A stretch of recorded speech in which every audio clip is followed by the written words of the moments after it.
BRS మాజీ మంత్రి హరీష్ రావుపై మంత్రి పొంగులేటి శ్రీనివాసరెడ్డి ఫైర్ అయ్యారు. రప్ప రప్ప అంటూ ప్రజలకు ఏం చెప్పాలనుకుంటున్నారని నిలదీశారు. టింగ్ టింగ్ అంటూ రైతు ఖాతాలో కాంగ్రెస్ ప్రభుత్వం నిధులు జమ చేస్తుందని అన్నారు. నకిరేకల్లో ఇందిరమ్మ ఇళ్ల లబ్ధిదారులకు పట్టాలు పంపిణీ కార్యక్రమంలో బీఆర్ఎస్ పై మంత్రి విమర్శలు చేశారు. రాష్ట్రంలో శాంతి భద్రతలకు విఘాతం కలిగిస్తే చూస్తూ ఊరుకోమని హెచ్చరించారు.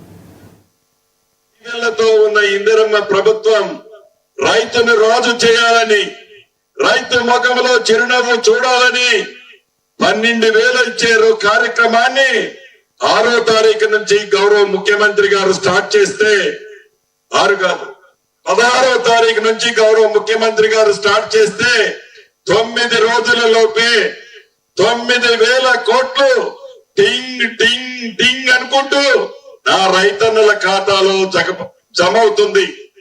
కానీ నేను 6 అడుగుల అందగాడిని అని ఒక అందగాడు ఉన్నాడు మాజీ మంత్రి.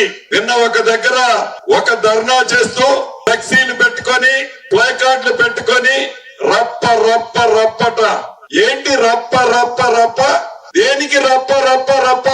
ఏం చేయాలనుకుంటున్నావు? ఈ రాష్ట్రాన్ని ప్రశాంతంగా శాంతి భద్రతలతో ఉన్న ఈ తెలంగాణ రాష్ట్రాన్ని ఫ్యాక్షన్ రాష్ట్రంగా తయారు చేయాలనుకుంటున్నావా? ఏంది నీ అసలు ఉద్దేశం?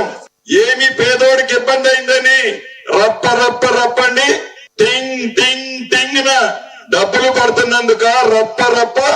కాబట్టి శాంతి భద్రతల్ని కాపాడే దాంట్లో ఈ ప్రభుత్వానికి చిత్తశుద్ధి ఉంది.